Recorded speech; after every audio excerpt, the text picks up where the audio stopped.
Santu ji all the best बोलिए हमको। हाँ हाँ ऑल द बेस्ट। या उधर से।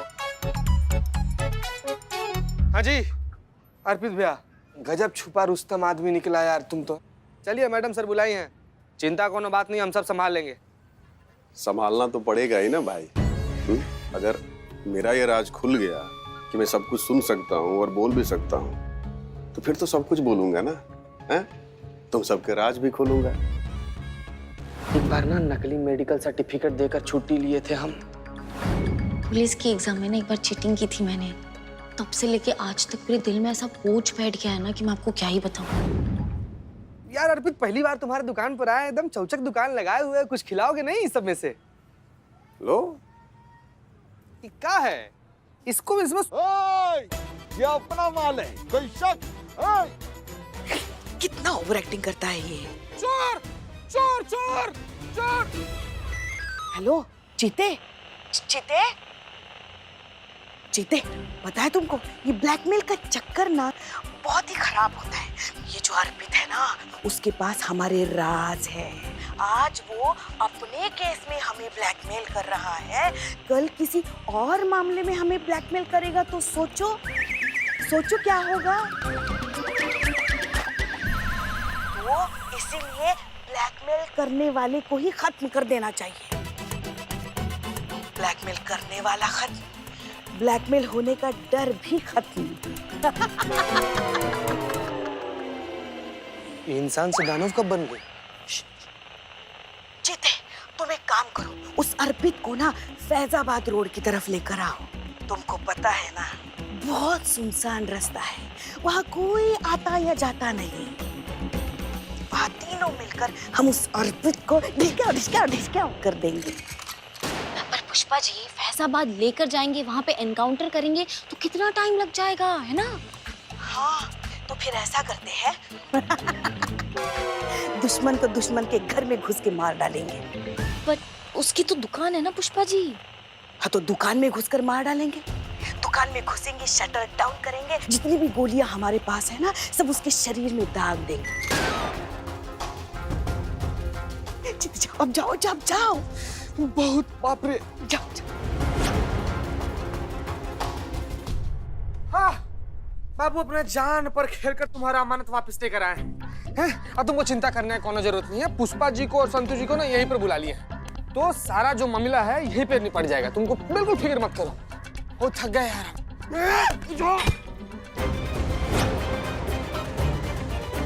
चीते, चीते, चीते, चीते, चीते, चीते, आंखें खोल चीते, उठ चीते। क्या तमाशा चल रहा है यहाँ पे? जाओ अपना अपना काम करो, जाओ। काम धाम कुछ है नहीं। उठ उठ उठ, आ गए, मुंह उठा के। संतु, संतु, पानी लेकर आओ। पानी नहीं चाहिए पुष्पा जी, चीते की हालत देखिए आप। अरे हम चीते के लिए ही कह रहे हैं, पानी की छींटे मारो उसके चेहरे पे, उसको होश मिलाओ। हाँ। जगाओ उसको।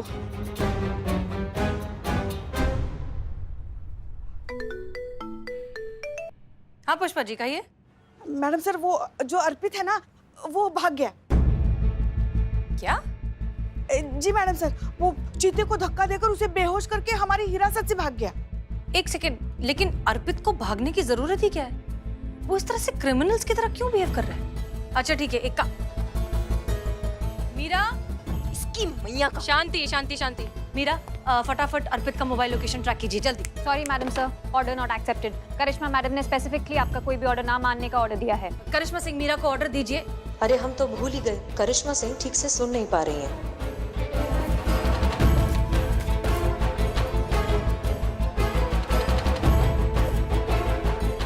कमांड दे, का कमांड दे।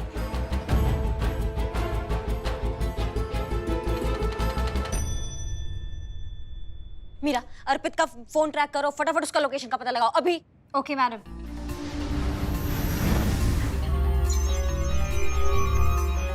Suspect found 10 kilometres away, Faizabad road. Okay Fanta.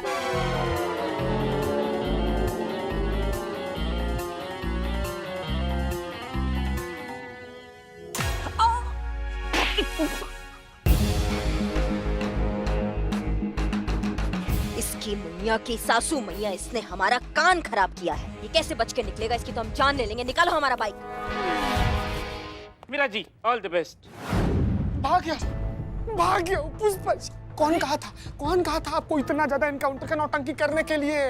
हो गया सीधा साधा सुस्त आदमी, रॉकेट फरार हो गया। हाँ ठीक है। वैसे मैंने मैडम सर को फोन करके बता दिया है कि वो अर्पित भाग गया है। मैडम सर जब उससे पूछेंगे उसके भागने का वजह, तो वो तो सारा परपंच बता देगा। आपकी एनकाउंटर का ओवर एक्टिंग तो बता देगा ना पुष्पा जी, बता देगा। पुष्पा जी, कल की जाती आज ही हमारी नौकरी चली जाए ना, आपने मरवा दिया है, क्या करें अब? अम्मा का टोपा गिरी है, टहलते टहलते नाश्ता पानी करते करते ना, मतलब पैदल भी जाते ना तो इससे पहले पहुंच जाते। कहाँ बिठा दिया हमको। अम्मा स्पीड बढ़ाओ ना। ये मैक्सिमम स्पीड है। कहाँ बोले? तो कहाँ बोले? ये मैक्सिमम स्पीड रुको है। रुको रुको रुको, क्या बोल रहे हो? कुछ सुनाई नहीं आ रहा है हमको।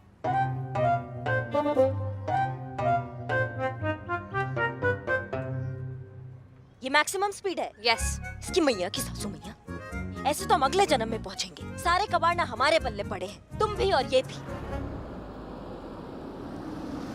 Jain madam sir. जैन जल्दी गाड़ी में बैठिए, हमें अभी याद है कि इसकी स्पीड सिर्फ 20 की है।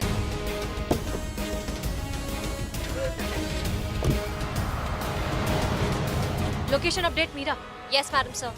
अर्पित की गाड़ी यहाँ से 100 मीटर दूर है। हमने उसकी गाड़ी का रजिस्ट्रेशन नंबर भी ट्रैक किया था, कार उसी के नाम पे रजिस्टर्ड है। हम उसे ट्रैक कर रहे हैं, आप सीधा चलते रहिए। ओके।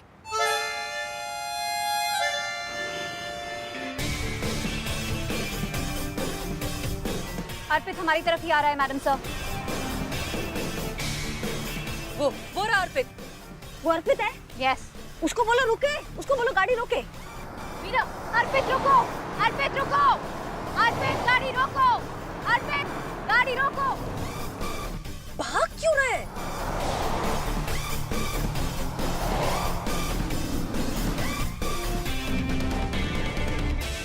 कहाँ हुआ मैडम सर?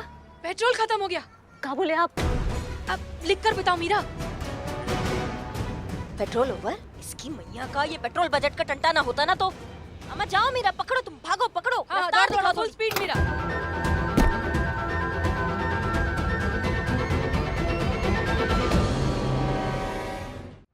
तो मिस्टर अर्पित, हम अच्छे से जानते हैं कि आप गूंगे बहरे नहीं हैं, इसलिए नाटक करना बंद कीजिए। हमारे पास इस बात का पक्का सबूत है कि तुम बोल भी सकते हो और सुन भी सकते हो।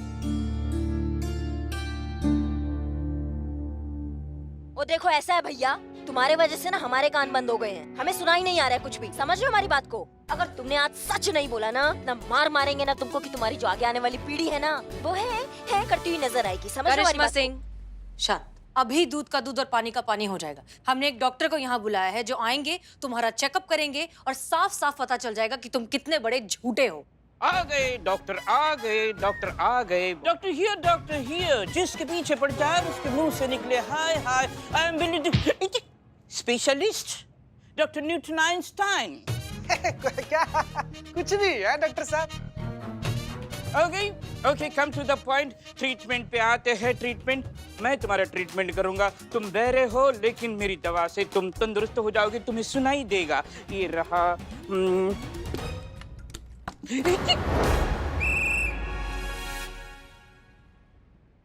ओ, ये मेरी दवा है। Excuse me.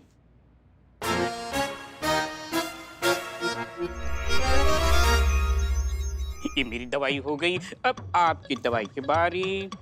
ये रही दवाई, इनको न फटाफट इस पिलर पे बांध दो। Please help me. आइए पेशेंट जी, आइए प्लीज प्लीज कम कम कम। उठिए, चलिए मैडम प्लीज अदर साइड।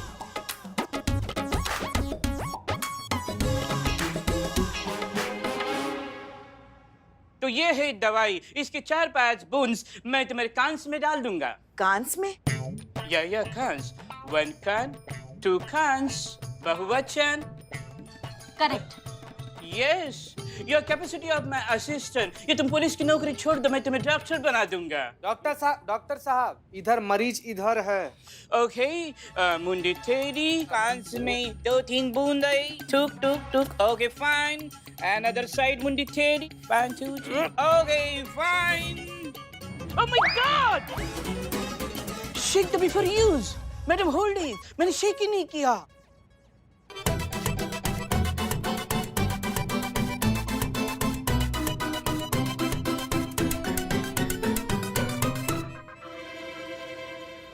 अरे वैसे डॉक्टर साहब ये कौन सी दवाई है, इसके बारे में पहले। अरे ये तो एक्सपायर है। नहीं नहीं, ये तो जिंदा है, देखो। हम दवाई की बात कर रहे हैं, दवाई की एक्सपायरी डेट तो बहुत पहले पूरी हो चुकी है। गजब। ये देखिए। See me, what it is दवाई? Oh my God! वाकई ये दवाई एक्सपायर है। Oh, I'm so sorry, but no problem. अगर इनमें सुनने की शक्ति होती तो ये एक्सपायरी दवा इनके कांस को डैमेज करती, लेकिन ये दवा एक्सपायर, इनके कांस एक्सपायर, तो एक्सपायर फिटूस। नहीं नहीं डॉक्टर साहब, ये दवाई की तारीख तो बहुत पुरानी होगी ना, तो फिर अगर इनकी जान को कुछ खतरा हो गया तो? वैलिड पॉइंट पुरानी लेडी।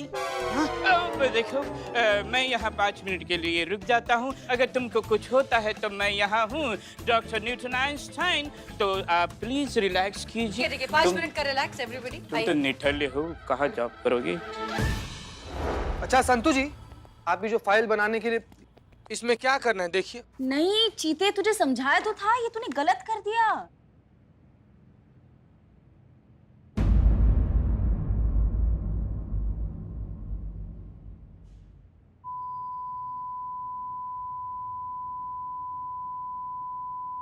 ये क्या?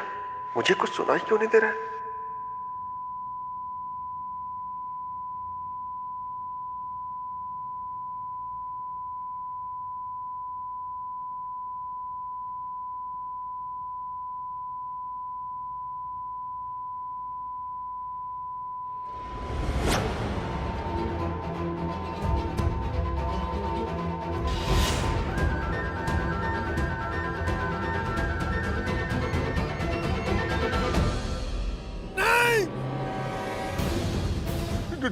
डॉक्टर साहब, मुझे कुछ सुनाई नहीं दे रहा है।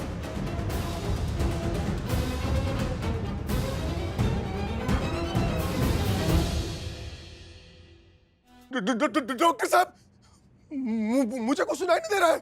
आप लोग क्या क्या क्या बोल रहे हैं? देखो देखो देखो ना प्लीज, क्या हो गया मेरे कानों को? पक्का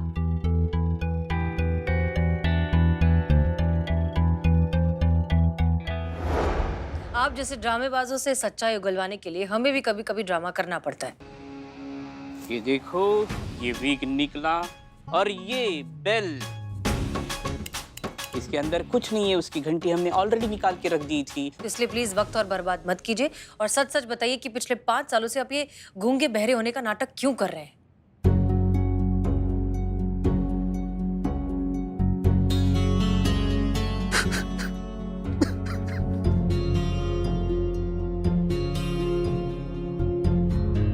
अरे आप तो रोने लग गए। लिसन, देखिए प्लीज, हमने कोई केस नहीं लगाया अभी आप पर, हम बस पूछ रहे हैं।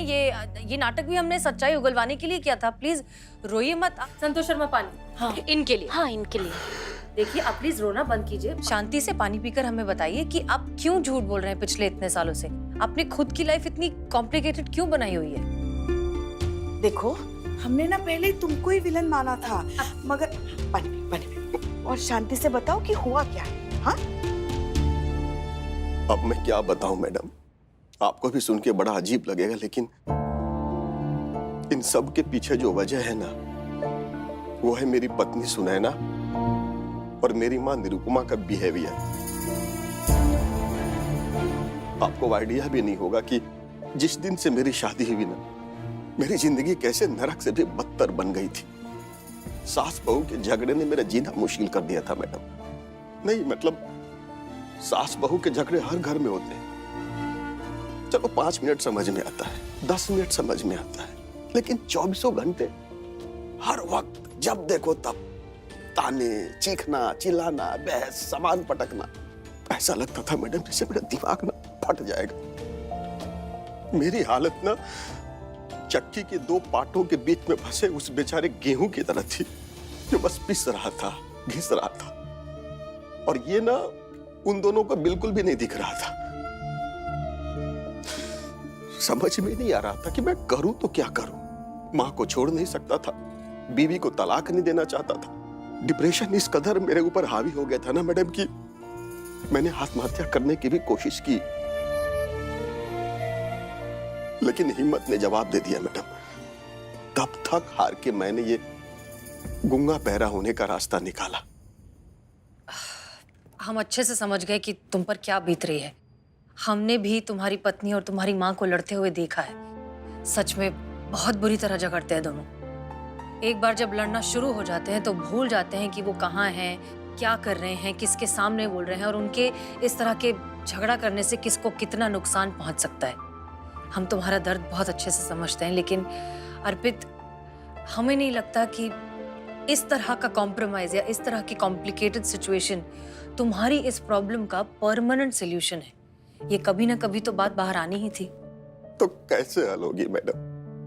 मैं सब करके देख चुका हूँ। एक्चुअली ये प्रॉब्लम तुम्हारी है नहीं, तुम्हारी माँ और तुम्हारी बीवी को समझाना होगा कि इस तरह के लड़ाई झगड़े से वो खुद को, अपने आसपास वालों को कितना नुकसान पहुंचा सकती है, कितना कुछ खो सकती है। कोई फायदा नहीं होगा मैडम जी, वो लोग नहीं सुनने वाले। हमारी सुनेंगे, क्योंकि हम अपने तरीके से उन्हें समझाएंगे।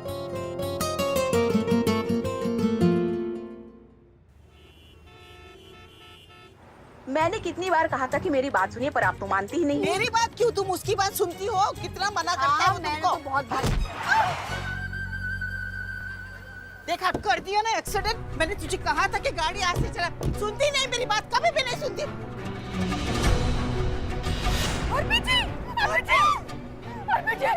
कहाँ हो गया? चले, हाजी पीछे कोई मदद कीजिए हमारी। अरे एक मिनट। हॉस्पिटल लेके चलो। क्या हो गया? मर गए?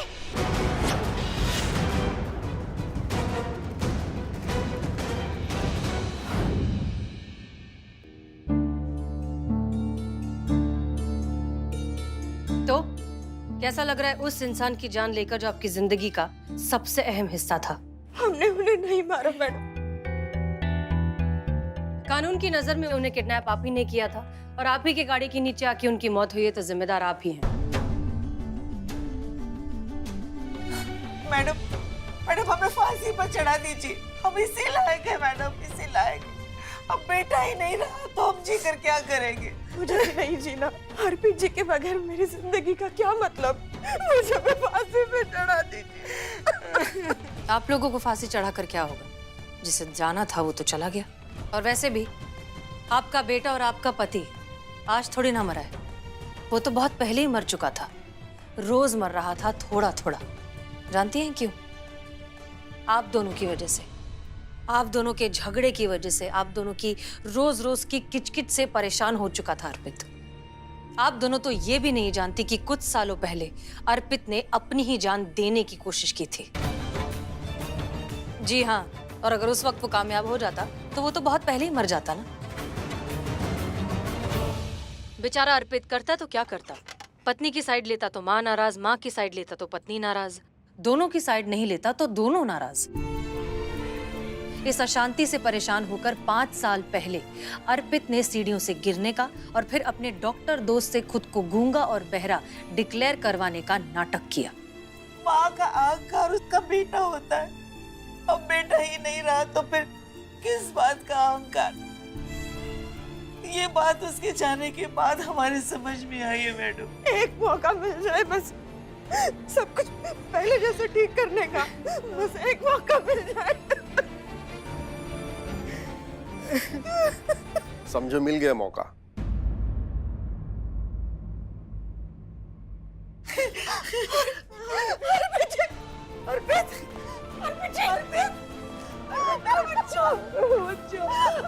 तो ठीक है मेरा बच्चा, तो जिंदा है। हाँ माँ, मैं जिंदा हूँ और बिल्कुल ठीक हूँ। और ये सब मैंने मैडम के कहने पे किया। बेटा हमें माफ कर दे, हमें माफ कर दे। मैं बहू को भी कुछ भी नहीं बोलूंगी। हम अच्छी तरह से पहले की तरह रहेंगे। मुझे माफ कर दे मेरे बच्चे, मुझे माफ कर दे। मुझे भी माफ कर दीजिए। आपके खोने के एहसास ने एहसास कराया कि आपसे ज्यादा कीमती और जरूरी तो हमारे लिए कुछ भी नहीं। आपको खोकर क्या रह जाएगा हमारे पास? बस यही एहसास दिलाना चाहते थे हम चाहते थे कि आपको ये समझ में आ जाए कि जिस घर की औरतें अपने अहंकार में लड़ाई झगड़ा करती हैं, क्लेश करती हैं, उस घर के मर्द रोज तिल तिल मरते हैं और फिर ये फ्रस्ट्रेशन या तो वर्क प्लेस पे निकलता है, या सड़क पर, या नशे की आदत में, या फिर आस पड़ोस में। जो भी मैटर है, जो भी प्रॉब्लम है, उसे बात करके सुलझाया जा सकता है। तो बात कीजिए, अपने घर में खुशहाली लाइए, पॉजिटिविटी लाइए, तभी तो आपके घर के लोग बाहर जाकर पॉजिटिविटी फैलाएंगे। तजुर्बा कहता है हमारा, इंसान की लड़ाई बस यही है कि जिंदगी के पंजों से हर रोज अपने हिस्से की मुस्कुराहट छीन लाना। खुश रहिए और खुश रखिए, यही सही तरीका है जिंदगी जीने का। अब से यही होगा मैडम, और शुक्रिया ये सबक सिखाने के लिए। मैडम, आपने और आपकी टीम ने जो हमारे लिए किया है, उसके लिए ये तो बनता है।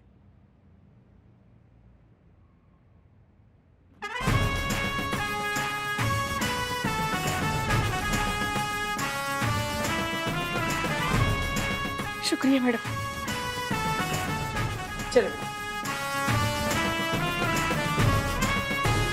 तो आज का लेसन लर्न, सास बहू की लड़ाई, उनके लिए मजा, घर के मर्द के लिए सजा। और ये बात हर सास बहू को याद रखनी चाहिए। मगर ये बात आप हमारी तरफ देखकर क्यों कह रही है? बुरी सास की बात चली तो सिस्टम ऑटोमेटिकली आपकी तरफ टर्न हो गया। Feeding this information. अरे करिश्मा सिंह, आपको सुनाई दे रहा है? हाँ, मतलब हमें थोड़ा थोड़ा पास का सुनाई दे रहा है। हाँ हाँ, हमारा मजाक उड़ाया गया ना, ये तो सुनाई देगा ही उन्हें। ये बहुत अच्छी बात है करिश्मा सिंह। मीरा, बहुत अच्छा किया जो तुमने दौड़कर अर्पित को पकड़ लिया। इस वजह से हम केस को जल्दी सॉल्व कर पाए। Thank you madam. वो तो हमारा बाइक नहीं था मैडम सर, नहीं तो उसको एक किक मारते ना, वो हवालात के अंदर होता है। ये मीरा का जरूरत नहीं पड़ता, समझिए हमारी बात को। ये पेट्रोल का बजट आप बढ़ाइए, हमारा फुक कम हो रहा है। हमने सरकार से पेट्रोल का बजट बढ़ा लिया है। वैसे भी आप अपने जंगी जहाज पर ही ज्यादा सूट करती हैं, सो आज से आप अपनी बाइक ही ले जाइए।